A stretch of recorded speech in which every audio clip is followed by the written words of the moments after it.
Tonight's talk.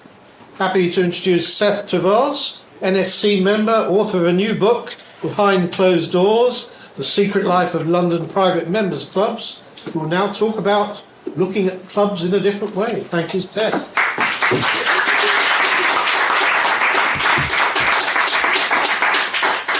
Thank you very much, Torquil. It's a pleasure to be back here at the NSC, a mere 4 years after the last time I tried to flog a book on clubs to you.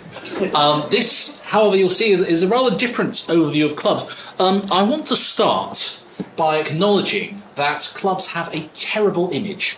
If you look at this cartoon here, the caption is, when the committee relaxed the rules during the heatwave, Leggett, we envisaged a slight loosening of one's tie. And this is how clubs have been seen, certainly for the past few decades. Festering, places in terminal decline with an ageing membership, more or less on the brink of death, and with this dreadful sort of popular image, which is actually quite well merited. But one of the things I want to argue is that this is exactly what clubs have looked like for much of the late 20th century when they were in terminal decline.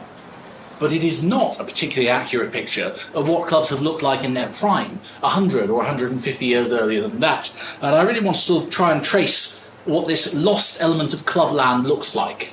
Now, if you look at, this is a map prepared actually for users of the London Underground. This is clubland in 1910, right at its height. This isn't even actually all of clubland as it was then. There were more clubs that are shown here, but here are some of the sort of central London ones. There are actually 400 London clubs at their height in the late Victorian and Edwardian period.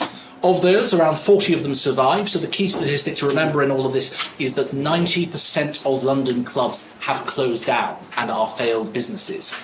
And of the 10% which have survived, they're actually quite atypical, I would argue. We can get into why that is and what distinguishes them. But I'm very interested in trying to reconstruct what this lost clubland, with its full range of different clubs that were there, for many different interests. And you can see the geographical centres here, obviously Pall Mall, St James's Street and Piccadilly were the three streets with the largest concentration of clubs and various sort of outposts lying therein. If we go back to the very start, the exterior of White's Club, this is as Hogarth rendered this as part of the Rake's Progress.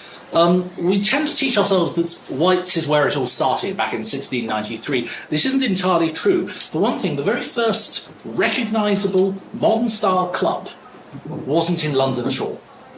It was in North America when it was an English colony, pre-independence. It's a place called the South River Club, founded in 1690, outside of modern-day Baltimore in Maryland. And the South River Club, 3 years before White's even existed as a chocolate shop, much less a club, had a clubhouse, a membership ballot with a blackballing process, rules and regulations for membership, club rules and rituals that you would associate with any club that you might find today. And you have to remember that London was and is a global metropolis with ties all around the world and people from all around the world who would bring these ideas from overseas. So the very first club, White's Club, actually founded by Mr. Bianco, not Mr. White. Mr. Bianco anglicised his name. He was an Italian gentleman who decided to take this wonderful idea of coffee, which had been popularised first in Oxford and then in London, brought over by a Greek immigrant from Dubrovnik, who brought coffee with him as this luxury good, absolutely spirals in popularity, and this goes hand in hand with the main fashionable preoccupation of the 17th and 18th century, which is gambling, which is not only fashionable, but highly illegal. Now, what better way, I would suggest, to do something highly illegal than in the upstairs back room of a pub? And what better way to keep out the authorities who might ask some awkward questions than say, I'm sorry, you can't come in here, sir, this is a private members club, and this is outside of your jurisdiction.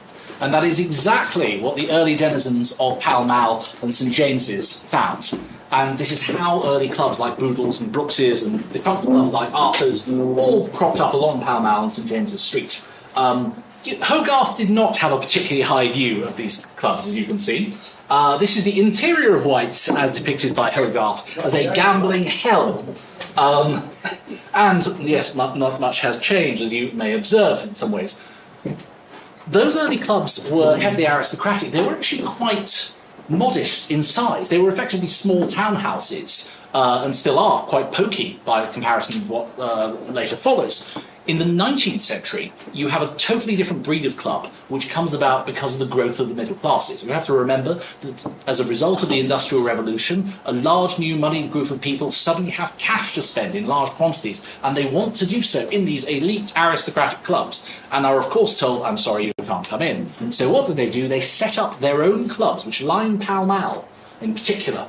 And the idea is to outdo the clubs of St James's Street. Be larger, be bolder, be better, be more extravagant, although they actually, the reason they need, instead of having 500 members to a club, they have 1,500 because they need the money to be raised to build the building and pay for the mortgage and so forth. And so these non-aristocratic middle-class clubs of the 19th century take clubs in a very different direction. They see themselves as having a public role, and they see themselves as being themed, rather than just being purely social venues. You have the Athenaeum around the arts and the sciences. You have the Travellers around the interesting travel. You have political clubs like the Carlton and the Reform. You have a whole flurry of these places where it becomes part and parcel of being in a middle-class preoccupation and occupation. And you have architects like Charles Barry, who does 2 clubhouses side by side. This is the library of the Travellers Club.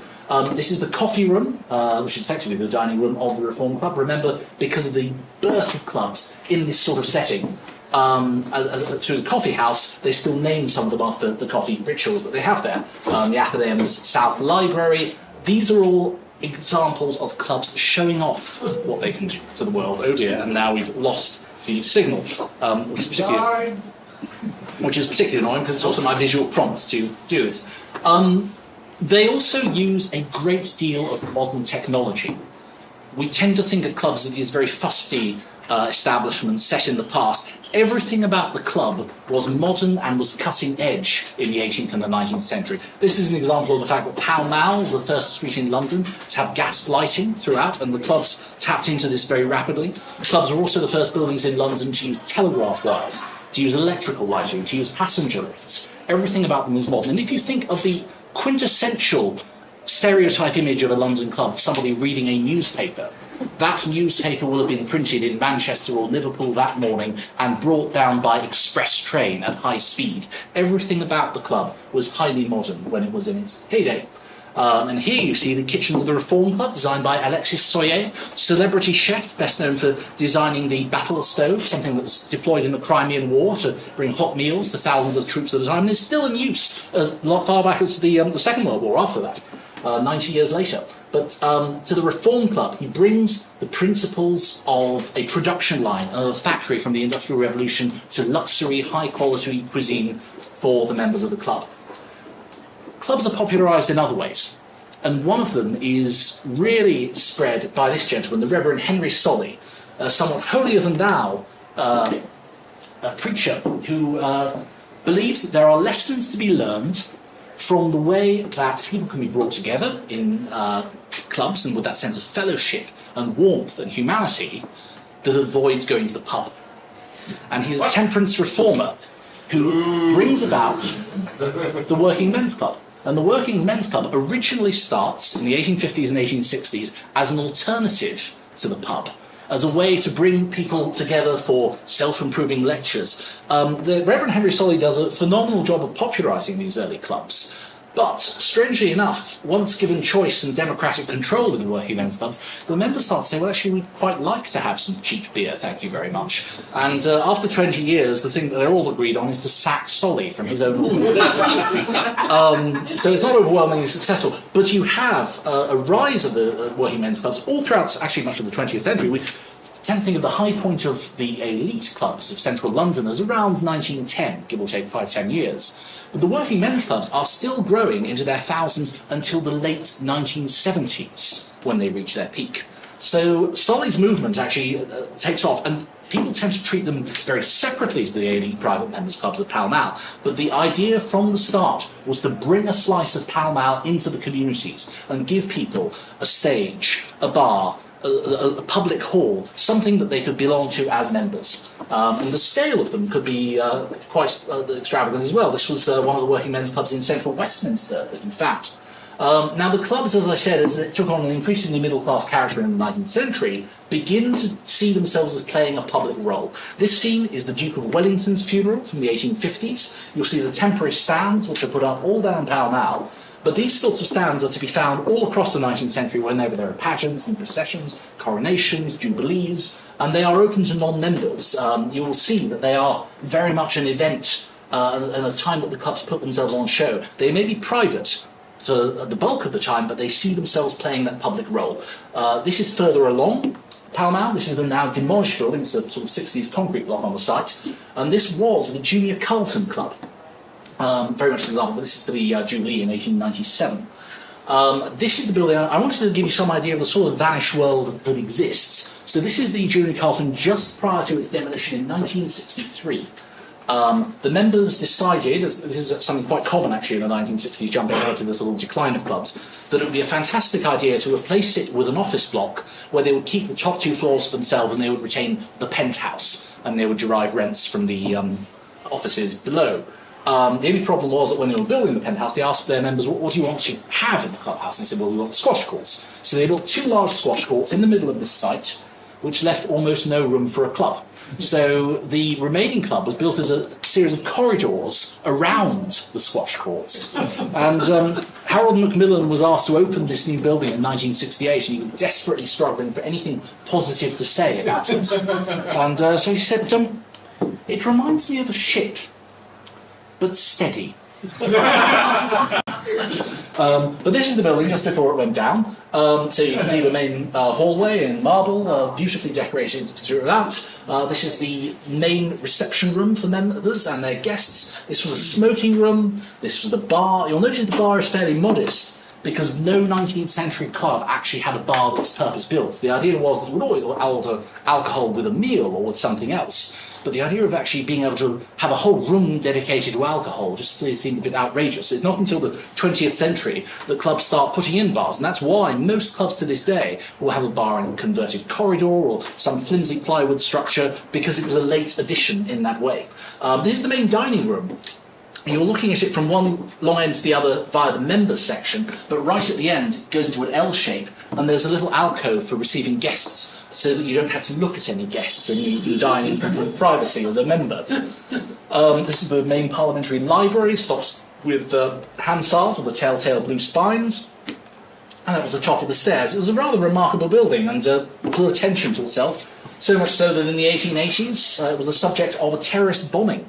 Somebody lobbed a bomb through the basement into the kitchens below. And clubs have actually frequently been targets of violence, whether from mobs. You have to remember that when Trafalgar Square is built, Pall Mall becomes a favourite conduit for major protests going through London. This is something that's been the case for about 150 years now. And passing by the clubs of St James's and booing and jeering at either the Reform Club or the Carlton Club, depending on the political leanings of the protest, is very much a spectator sport. But also outbreaks of violence. You have a number of IRA bombing campaigns take place. For example, in 1974, they hit a number of military-themed clubs, memorably at the Army and Navy Club. No, sorry, wrong club. Memorably at the Naval and Military Club. I do apologise. There was a room full of people in the bar who were all blown off their feet, although miraculously survived after a bomb was thrown through the window. And there was just a long, stony silence, and then suddenly one lone voice shouted, "Another pink gin, please, Robbins." What I want to tackle is the idea that when we talk of these clubs, we talk of gentlemen's clubs, and the fact that they are seen as being a male-only preserve. You find this, for example, in representations of Around the World in 80 Days, the idea of, good God, there's a woman in the club, how can she? This is entirely wrong, and is very much dominated by the sort of male domination of clubs in the 20th century when they're in decline, but isn't actually a very good representation. If we look at the Reform Club, this is a full 10 years before the events of Around the World in 80 Days, you may notice the preponderance of quite a few women in the main saloon who have not been chased out. It's actually not even something that comes up in the original novel of Around the World in 80 Days. Jules Verne had never set foot in the Reform Club. He'd been to Britain, but he'd never actually been to that particular bit of Pall Mall, so he just picked a well-known club to tell the story of. But it is in the film and TV adaptations, and it's become a sort of staple image. Indeed, if we go to images of the Reform Club when it's just opened in 1841 for the first time, you find that there's no shortage of women guests who are there. Going back to the very earliest roots of clubland, the very first mixed-sex club is in 1770. It's known as, alternatively, the Female Coterie, or Ladies' Boodles. It had an interesting election system. Women could only be elected by men, and men could only be elected by women. And it was very fashionable in its day, built by the same manager who set up Boodle next door, in fact. And it existed side by side with the salons. And if we want to understand the clubs, we need to understand something about the salons that exist now. People say salons, they very often just mean a meeting in someone's living room and so forth. The salons, if we say with a capital S, were vast facilities, now all defunct, but they were set around huge ballrooms that could fit several hundred people. They had gambling rooms, they had private rooms, they were essentially parties going on every night in these places, right in the heart of St James's. Places like Willis's Rooms, Almack's and so forth. And the salons were entirely owned by aristocratic women, lady patronesses as they were called. Now the key difference between a club and a salon was that there was no such thing as membership of a salon. You had to buy a ticket every night, and that means fawning and toadying to one of these lady patronesses. And the reason why private members' clubs really take off in the 18th century is that they're an alternative to the salons, and they copy the facilities of the salons, precisely so that the male members can say, well, we don't need to go toadying to a lady patroness all the time. Now, the salons are still around up until the 1860s, and it is no coincidence that the decline of the salons up until that point means that from the 1860s, women's clubs take off, and do so in a very big way. If we skip ahead to, the way that clubs are seen during that time, help me just to fish out. I wanted to talk about Flora Tristan. Flora Tristan was a Peruvian socialist travel writer who visited Britain through the 1830s and 1840s. And she liked to get a sense of Britain from the inside. And this included going into the men-only clubs in drag, which she successfully did on at least 4 occasions. And I'd like to just read to you part of her account, which I find quite entertaining. What do those 200 or 300 members of a club actually do all day? Are they looking to enlighten themselves in good faith on important social issues? Do they talk about business and politics, literature, theatre and fine arts, perhaps? No. They go there to eat well, drink good wine, play and escape the boredom of the household. They come there looking for a shelter from the tribulations of the day and not to indulge in fatigue sustained by discussion on any topic. Besides, to whom could they chat?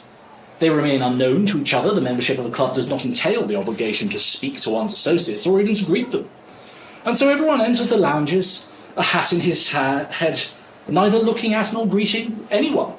There is nothing more comical than seeing 100 men gathered together in these large living rooms as if they were the furniture. One sitting on an armchair reads a new brochure, another writes on a table next to an individual he's never spoken to, that one sprawled across a sofa, sleeps. Then there are those walking up and down, and not to disturb this sepulchral silence, there are some who speak low, as if they were in a church. What fun can these men find to be reunited in this way, I thought when I saw them. All appeared to be very bored. Astonished by this singular mode of association, I at times imagined seeing a collection of automata. I asked the Englishman who accompanied me why there wasn't more intercourse between the members of these societies.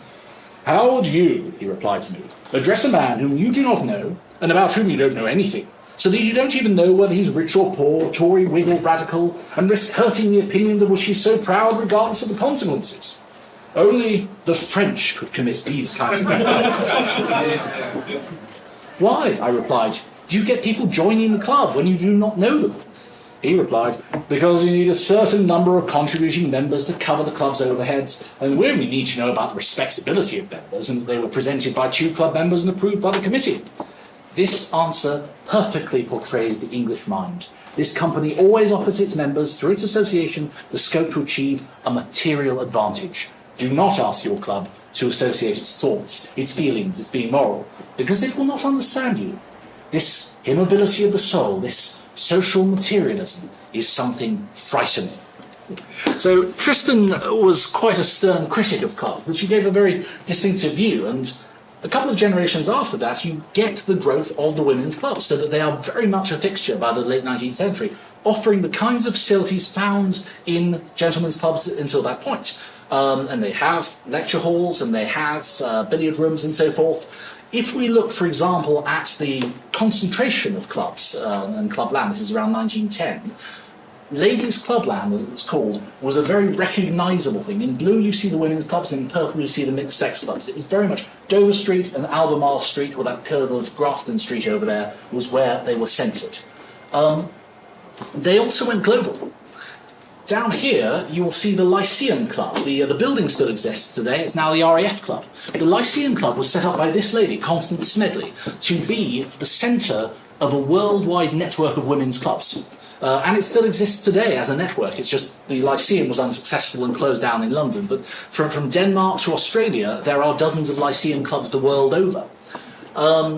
When the women's clubs started closing down, there was, and I should probably explain why this happens, women tend to have far less control over household budgets in the 19th and early 20th century. They have far less financial independence. The early clubs, if you'll note the location of them, they're very close to Regent Street, and they're entirely marketed around shopping trips and offering tea facilities, because it's one of the few times when women are actually able to say, I'm going to spend some money here and I'm going to do it on my terms with my friends.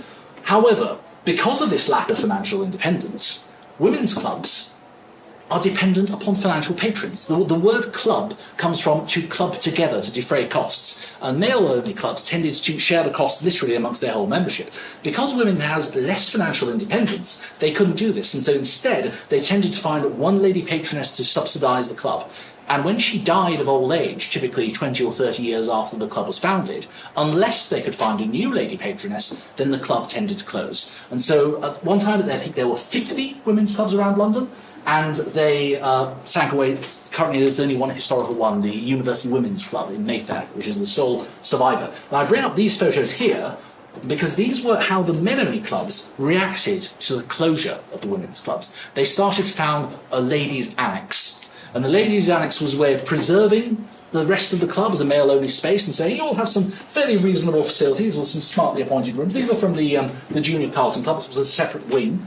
The ladies' annexes were a rather short-lived solution. They only lasted about 30 or so years. They were sort of closing down by the 1950s and 1960s for a very good reason. They were completely wasteful. You might have, the ladies' annexes involved doubling your overheads as a club and maintaining two completely separate buildings, two sets of rates, two sets of energy bills. We're about to discover what that means. And so, as a result, it was really in the 1950s and 1960s that was the tipping point where clubland became overwhelmingly a male preserve. And so that's within our living lifespan that image has persevered. I want to also look at how clubs went global. This is an image from a photo album I managed to find. This is the Royal Bombay Yacht Club, their original building, not the current building. This one was seized by the Indian government shortly after independence for use as a research institute. But the Royal Bombay Yacht Club, I found the picture in black and white. I've managed to feed them through an AI system which gives you colour. So hopefully this is a better bit. But it's a real sense of a lost world, and the scale to which, when the British went abroad and set up their colonies, they very often governed from these sorts of establishments. You have to remember that many of these cities were actually quite small. If you go to Calcutta, if you go to Mumbai today, the British part of the city was a very small part of the city overall.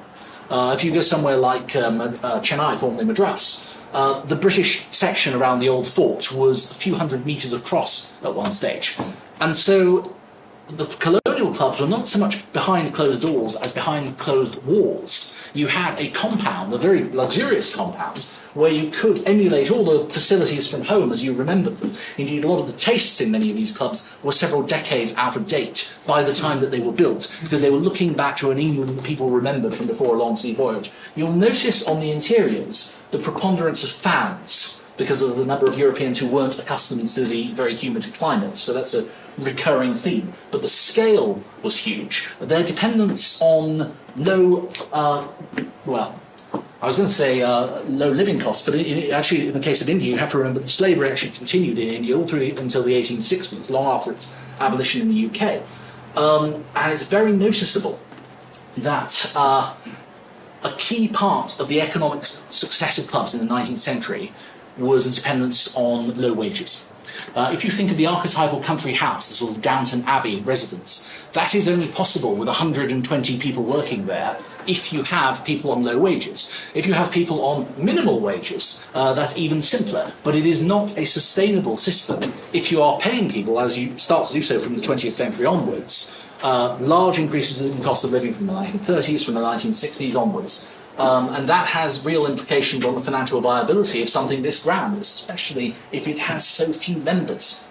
So yes, it really is a window into the world of clubs that no longer exists. But this is a new bar in the 1940s that had been built just then. I don't think those billiards tables were meant to be brown; they should be colorized differently. But it still gives a fairly good indication of that. This last photo is rather indicative because even if you visit most central London clubs today, behind the scenes, the servants' quarters are usually the place that's had the least amount of money spent on it. Sometimes not for some decades, and so people can be quite surprised visiting after these very grand receiving rooms to find, oh yes, we still have decidedly 19th century facilities around the back. And this was often the case even back then. I also want to question the idea that clubs were an all-white preserve, because from the very earliest days you have people like Le Chevalier St George, a composer who takes London in the 1790s by storm and is a guest and a serial gambler at White's Club in the very earliest days of clubs. And you start to find, you have to remember that London itself is a much more racially, ethnically, socially diverse city for centuries than is often given credit for. And if you look by the 1850s, they are electing non-white members to places like the Oriental Club and the East India Club. This gentleman, Sir Jamsetji Jajipoi, the Oriental Club, was a very wealthy opium trader of Parsi origin, who is the first known non-white member of any UK club. He's not exactly a paragon of virtue. He makes his fortune by primarily through the Opium Wars. But nonetheless, you find that through the ages, skipped off one, this photograph is quite interesting. This is from 1893. This is the earliest known photograph of any member in a London club. This is the National Liberal Club. This is a gentleman named Arthur Abdul Wahid. And you'll notice a couple of things about him. One is that he's very clearly not white. The second is that he's not wearing a jacket. You'll have to remember that dress codes did not exist in London clubs until after the Second World War. They are a modern construct to try and stop declining standards, and they are very much an invented tradition. In fact, if you go to most of the clubs in the 19th century, you'll be struck by how casually dressed many people are. The very earliest dress codes were created in the clubs of India and South Africa in the 1890s and the 1900s, and they had a very clear aim. They were to keep out non-white people. It was the explicit aim around Western standards of dress to ensure that the right person gets in. Didn't matter about the colour of their skin explicitly, but they had to accept Western cultural norms and dress norms. London clubs adopt that from the late 1940s onwards, after the Second World War, because members have spent a large amount of time abroad and seen these clubs in action and said we could do with some of the sorts of dress codes in London. But they very often aren't aware of the reasons why they were adopted in the first place. This gentleman, Dadabhai Naoroji, was the first Parsi and Indian MP elected for Finsbury in 1892 to the British Parliament. He's a member of the National Liberal Club. He's attacked by the Prime Minister, Lord Salisbury, after he stands in a by-election, and Lord Salisbury tries to put him down by saying, well, I don't believe, in his words, that the British people are yet ready for a black man to become a Member of Parliament. Now, there's a long and protracted debate, firstly, about the exact colour of Mr. Naoroji's skin and whether it counts as black or not. But there's also a long debate about whether the Prime Minister should really be saying these sorts of things. And in the backlash against this, Naoroji is elected with the full support of the National Liberal Club and becomes something of a cult figure, actually, and plays a key role. The National Liberal Club runs, this is an illustration from a banquet which they ran for the Indian expat community. They got a former Viceroy of India to preside over this. And it was very noticeable, again, that clubs were going from being a purely white domain to actually being a very mixed sort of domain. you start to find expressions of this you may recognise this map. This is from the Canning Club, which was founded originally as the Argentine Club for Argentinian expats in London, and then expanded to the Latin American world more generally. And London had large numbers of expat groups who were represented, right down to the German Athenaeum, whose members in 1914 mysteriously closed up overnight in August on declaration of hostilities. But it was very noticeable that by the early 20th century, there was a club for more or less everyone if they were interested in joining. Whether they wanted to join was another matter. I wanted to challenge another way that we think about clubs, and that's around the trials of Oscar Wilde and their role. In 1874, the Albemarle Club opens. The Albemarle Club is on Albemarle Street, as you might imagine, and it is the first mixed-sex club in London. It becomes very fashionable indeed, very reputable. It's got a family reputation, and Oscar Wilde and his wife are both members of this place. And for 20 years, the Albemarle Club leads the way as one of a number of mixed-sex clubs, are very, very successful, until the scandal brings Oscar Wilde down, because famously the Marquis of Queensberry, wanting to find him and confront him, goes to look for him. Where should he go but his club, of course? He couldn't find him in there, he wasn't in, so that's when he left the note on a card saying to Oscar Wilde, posing as a sodomite, because he can't spell sodomite, and that initiates a libel action, and that initiates the trials that bring about the downfall of Oscar Wilde. The Albemarle Club's name is dragged through the mud as a result of this. And suddenly, gossip goes from, well, it's the place to be seen in town, to the kind of men who hang around the Albemarle Club or any other mixed-sex club clearly have something to compensate for, and they're trying too hard to cover up for this kind of thing. And the Albemarle Club sinks into disrepute, mixed-sex clubs sink into disrepute as well. That's very indicative of the way that people of different sexualities are treated in clubs, openly at least. Club members, as a whole, are not disproportionate in their inclinations from the vast majority of the population. There is no shortage of gay, lesbian, bisexual members and so forth. And it is very noticeable, because of the level of persecution in the 19th century, that the secrecy of a club is a very good place to meet people. This doesn't mean that they were havens of homosexuality, as some sort of sensational literature at the time tried to make out. However, there was certainly a language and a way of identifying one another. Parileri, which was the predecessor language to Polari, spreads like wildfire in clubs. There are certain popular phrases to identify one another, such as, tell me, are you inordinately fond of Wagner?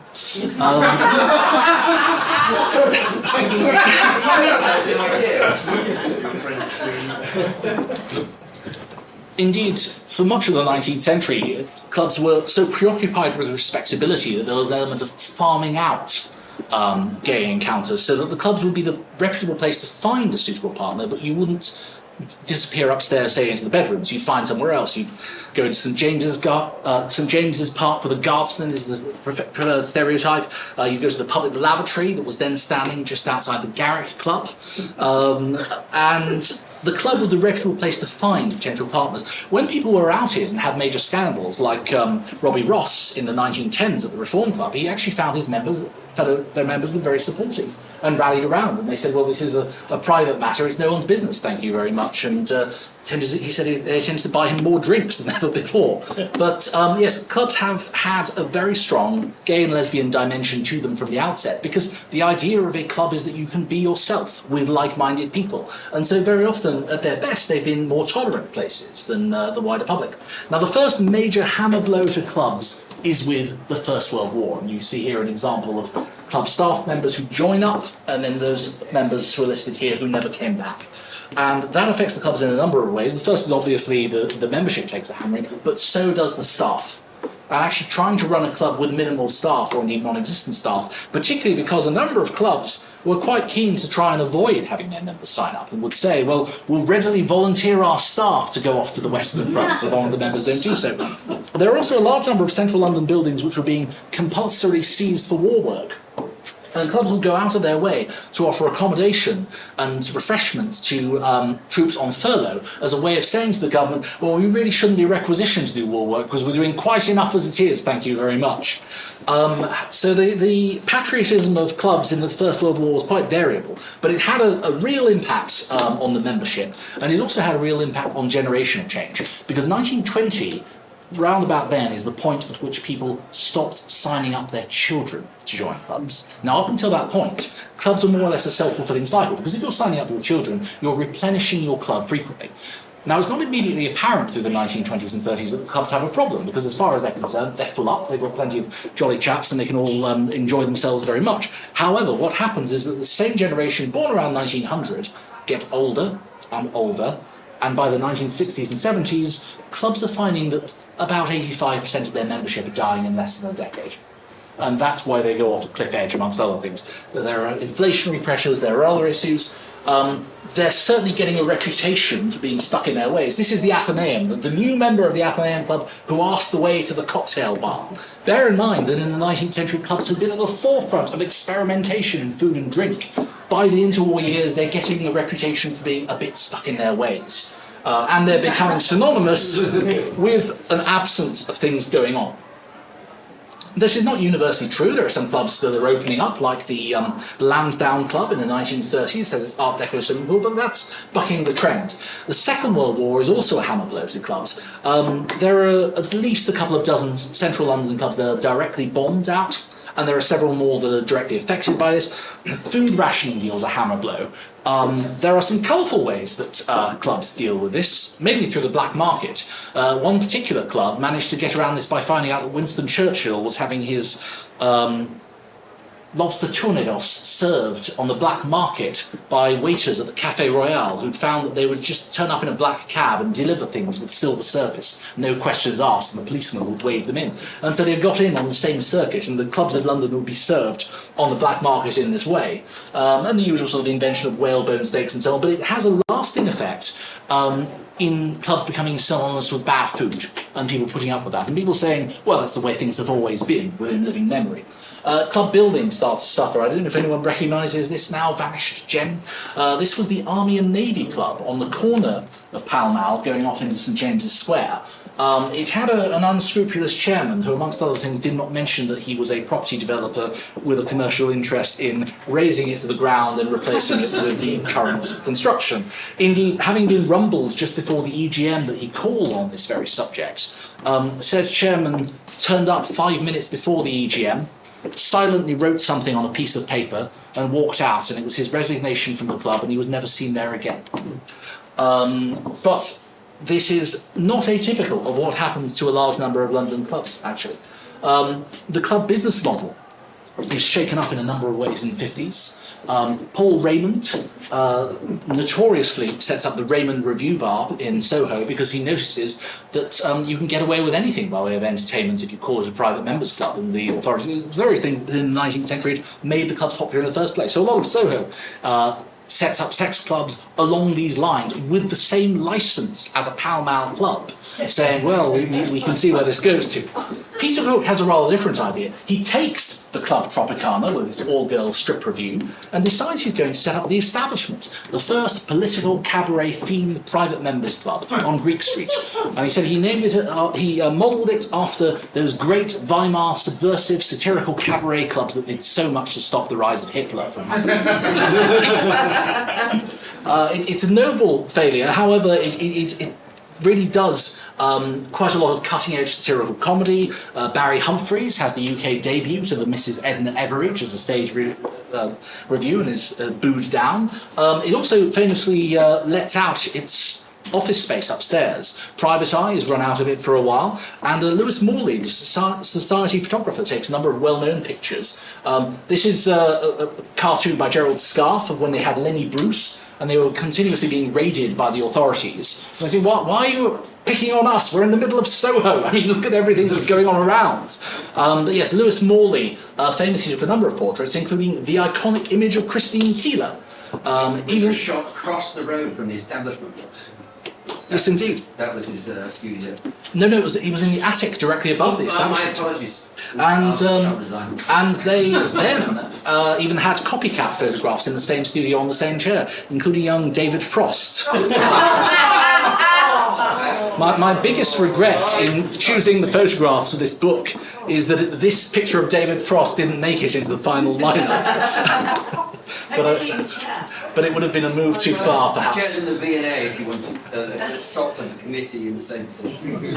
Meanwhile, you have other Soho drinking clubs. The Colony Room is very famous of its type. Here's Francis Bacon holding court with Tom Baker in the background. Tom Baker in the 1970s writes of a day in the life, and I just want to give you a little extract of his time in the Colony and similar sort of clubs. He says, I should explain that he calls his time working as Doctor Who as working as a paid fantasist. And says, at tea time, I arrived at the Colony Room Club and Francis Bacon bought me a large gin and tonic. The anxieties went away and the conviction grew that I had something to say on any subject. Kenny Clayton played the piano and a bunch of inebriates harmonised to Home on the Range. At 5:30 p.m, after a vaguely lunatic afternoon, I went back to the York Minster pub in the hope of finding some conversation before bedlam set in. Then I met the beautiful Mo Jens and invited her to Madison's in Camden Lock. Dinner and a cabaret at 9 p.m. cost £9.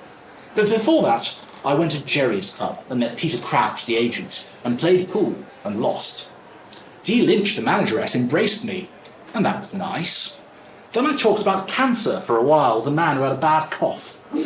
After that, I was introduced by an actor acquaintance to a Welsh schoolteacher who said he was absolutely delighted to meet me. We shook hands, and he promptly had a heart attack. Astonishingly enough, there were 2 doctors in the house, well, 3 if you include me. And the poor man was carried out and put into an ambulance, and then we embarked on a conversation about having heart attacks. After that, we went on to Madison's. I trotted off back to Jerry's Club and spent most of the evening telling everyone I met there about Peter Crouch. I had several nightcaps and felt relieved that another day had passed. As usual, there was someone there with whom to discuss crumpets and the meaning of life. I then popped into Ronnie Scott's club. Then I went back to Jerry's Club for another drink, and after I'd cashed a Valium from someone, I went home to my padded cell. But yes, despite the novelty, clubs were visibly in decline during this time and were closing, and their financial situation wasn't helped, rising inflation, energy costs and so forth. And they became prime targets for confidence tricksters. This is Mr. George Levy Marks, better known by his pseudonym of George de Chabris, His Holiness the Prince de Chabris, who, as he called himself, who managed to steal from the National Liberal Club in today's money about £600,000, defrauding them as their club secretary. And this was not unusual, the sorts of fraud which are happening in clubland. It's strangely, from the 1980s onwards, there's been something of a rebirth of clubs.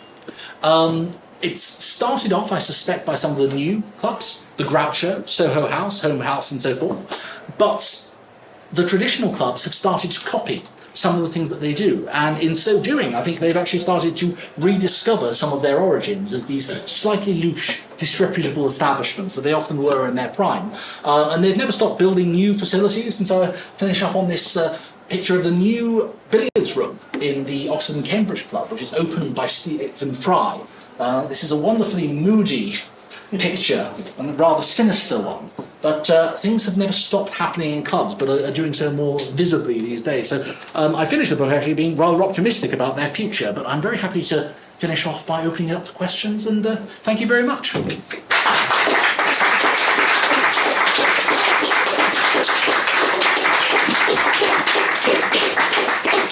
Yes, Bobby. Just correction, you mentioned that slavery and abolition in England, it never existed under English law, and that was eventually established in case law. It was abolished throughout the Empire. That's right. Subsequently abolished on the high seas, all of which was paid for by the British taxpayer.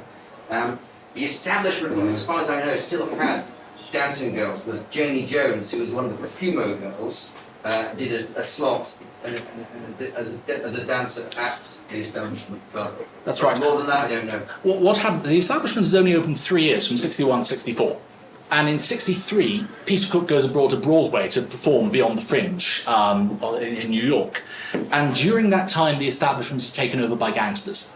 And it becomes a very sort of seedy sort of place. And he comes back and doesn't recognise the place. And these rather burly men, who are clearly very matey with the craze, offer him a new partnership on a new company. But yes, absolutely, in that last year, the establishment becomes quite unrecognisable. Yeah. You should add that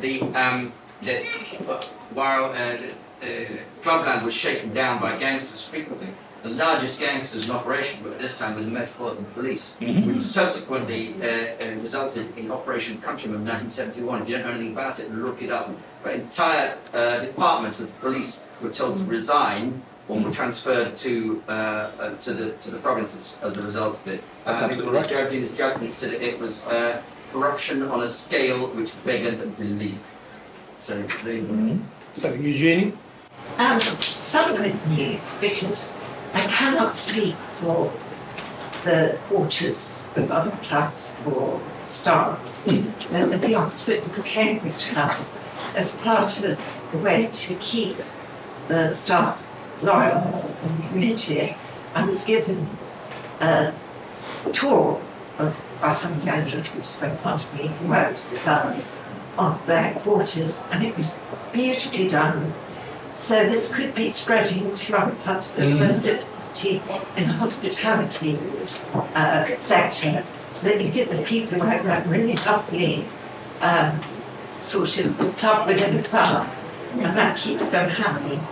I have a question. I didn't know that gambling was illegal in the 17th century. It was all the way up until the 1850s, absolutely. That didn't stop it from being widespread, but it was illegal. There was a hodgepodge of different... Remember, prior to the Metropolitan Police being formed, there's really a hodgepodge of different organisations, magistrates, sheriffs, judges and so on, who are responsible for keeping the law and order. So this is why they're peculiarly bad at stopping things that are supposedly illegal. And yes, on employment, I mean, clubs have moved on leaps and bounds, but the historical position was not a good one. I've often thought actually one of the best portrayals of what it must be like was about a decade ago in Grand Budapest Hotel. It's the setting of obviously a luxury hotel rather than a club, but when you have the contrast between these grand exteriors and then these bare walls that have barely been touched and the sort of stains from, over the decades, that is exactly how many clubs look behind the scenes. It's more an observation of this talk than actually the last talk. When you're going on about private life of club, of course, Boris Johnson was eventually brought down by one of his prince behaviours at Carlton. So it wasn't kept private, and it still shows. Your last talk was on parliamentary power, if you find it. That's right. And it shows how much power still the Carlton Club has. There were bad misbehaviour by Mr. Pincher. Yes. There causes eviction. I think we're all astonished that Boris Johnson was brought down by a sex scandal which wasn't his own. And various people have been calling for the resignation of Mr. Pincher from the Carlton Club. The thing is, Mr. Pincher is not a member of the Carlton Club. He was just a guest who behaved incredibly badly. He is a member of the Travellers Club. Whether they're going to do anything about it, I have no idea. That's really interesting. Priya? Yes, so I wondered about establishments like Annabelle's and how they fit within this kind of St. James's, Jennifer Clubs, etc. Because they're quite selective in some ways. Yes, I mean, I do talk about grand shows. I mean, keeping in terms of keeping with the times. I mean, incredible frontages. No, they're very much in the book. The Annabelle's starts off next door to where it is, a couple of doors up, in the basement of the Clermonts Club, which was originally run by John Aspen. And it was very much run along the lines of an 18th century gambling club. It was to fleece the rich and wealthy. He had lots of wealthy Arab members who were there with rigged tables, and actually word got out that Aspen was rigging the table, and no one seemed to care because it was so much the place to be seen, and it was almost the price of doing business to be in this place. And he would pay aristocrats like Lord Lucan literally just to hang around night after night, because it would give the place a touch of class to have real titled aristocrats propping up the bar on a regular basis. So Aspinall's sublet to Mark Burley, what was the basement, to become Annabelle's Club. And Annabelle's, which was named after variously the wife of Goldsmith and mine's gone blank now, Burley as well. She was married with Mark Burley and James Goldsmith at various times. And he said from the outset, it needs to smell of exclusivity and sex. And that was the image that they were trying to promote. And so yes, it was very much a sort of throwback to these 18th century clubs, and quite louche. and has become something of a franchise since then. I mean, it's passed from company to company, and it's now occupying much larger premises just down the road. But yes, it's one of the earlier examples, and this is why I sort of like to point out that even though clubs went into terminal decline, even in the worst decades of all for clubs, they've never stopped setting up new ones. Even in the 60s and 1780s, there were still lots of new ones that were cropping up. Some closed down after a couple of years, and plenty of the recent ones. I mean, it's worth bearing in mind that in the last 20 or 30 years, there have been over 100 new clubs. About half of those have closed down already. But there are about 50 new clubs that are still very much in existence. Some are doing phenomenally well and some are doing very badly. But yes, it's an example of that, but an example of one going back to its roots. One more question, Catherine? Yeah, I was curious, because clearly London clubs exist and some are opening and closing, but the model of a British club happened abroad, for example in India. But did any of these London clubs choose to open a branch abroad? So I'm thinking in particular, another way to ask the question, did anyone open a summer club as opposed to a winter club? So an example from Boston, former colonies, the Lochover Club opened a Newport, Rhode Island branch for the Bostonians that had yachts, and it was called the Candy Club. So I'm just curious, did any of these, it's not franchise, but did they open things abroad or in different locations? So it's a very good question, because it's actually very common in the States. You have things like, say, the Bohemian Club of San Francisco, which opens Bohemian Grove. You have lots of the yacht clubs, which are essentially private members' clubs with vast premises in the big cities, but they also open bona fide yacht facilities on the coast. And in Canada. Absolutely. You get that in Vancouver and Toronto and so forth. Whereas in London, it's almost unheard of historically. Recently, it happened, I think, for the first time, and that was the Arts Club. I mean, the Arts Club has had a big shake-up, partly because the new management flogged off all of the art, but they've also franchised it and opened a new arts club in Dubai. Somewhat misleadingly established in 1863. It's well, yes, in London, but not in Dubai. So that is an example of clubs doing that now, but I believe it may well be the first time. Is the Travellers not named?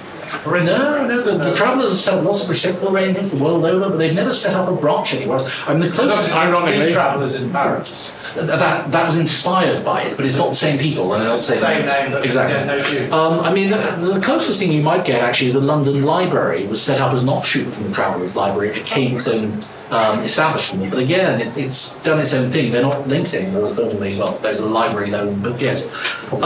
So there is a bit of that, but it's been very rare in London. Right, well, thank you very much, Seth. Got a fascinating career. Yeah.